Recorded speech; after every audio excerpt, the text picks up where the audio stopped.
Good morning.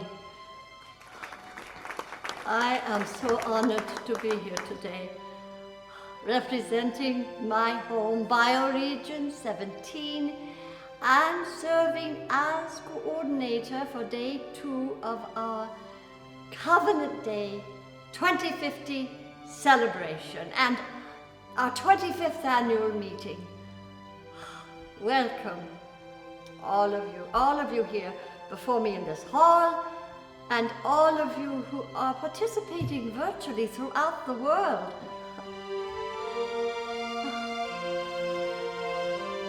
"30 years ago, this gathering, this organization would not have been thought possible. I know many of you were not yet born in the year 2020, but even if you were not yet living on this earth, I know you've become very familiar with what is now called the awakening, those remarkable years following that time of great sickness of body and soul throughout the planet. A time that was so dark that many of us felt it meant the end of our existence. But through the collective will and wisdom of so many, in 5 short years, by 2025, we had emerged into a clarity and a vision that has only grown through the past 25 years, when we established our whole earth entity. Each year we gather to celebrate the covenant, our founding document, which declared that laws alone would never save our planet, and that love was the only thing that could bind all humans to commit to saving ourselves from ourselves. Last night, at our opening ceremony, we gathered for the annual reading of the Covenant by our Supreme Justice, Alexandria Ocasio-Cortez. But before she started her reading of the Covenant, she made an opening statement, and I would like to repeat just the first line now.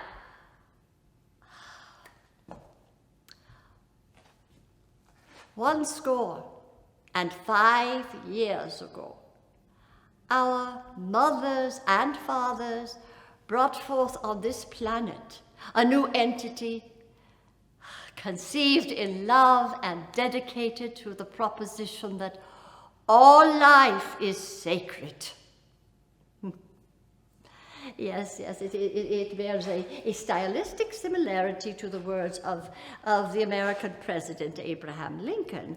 But please keep in mind that when he spoke, his country was fighting a great civil war, a war that was tearing his country apart, a war that never really ended but merely evolved, as did the cause for which it was being fought, slavery itself.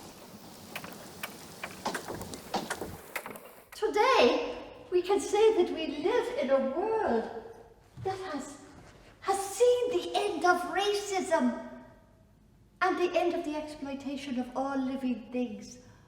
A world in which income based upon need is the norm, rather than the old way of accumulating wealth and then protecting it through greed and deception and brute force and unjust laws. A world where happiness, good health, and real security is acknowledged to be everyone's birthright. The next 3 days we will be discussing many important issues. The single question for today is, should men be allowed to sit on the Leadership Council? Now, shortly we will break into our smaller groups and we will discuss this. But before that, earlier we asked you to submit questions or comments, and I would like to share just a few of them with you at this time.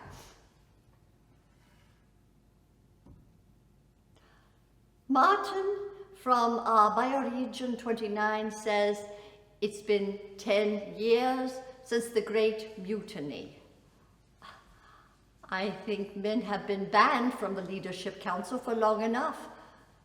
I am sure we have evolved and that no male would ever again try to replace all the females in leadership with men.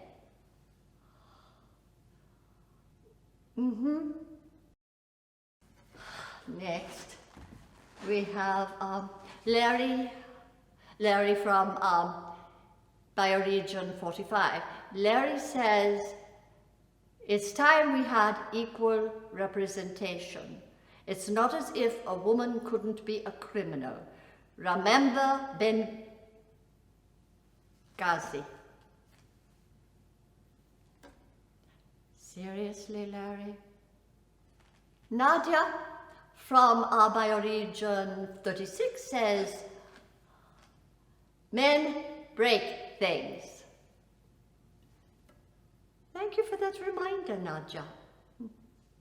Haveen from Bioregion 2 comments, I'm a 30-year-old male and I think the women are doing a great job. Why would a man want to be in charge? Thank you, Haveen.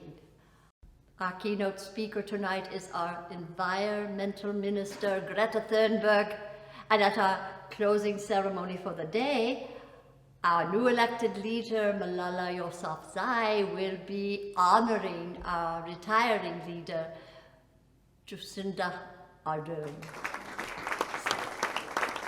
Until we meet again, may we all truly hear each other, may we truly see each other, and may we hold the greater good in our thoughts and in our hearts.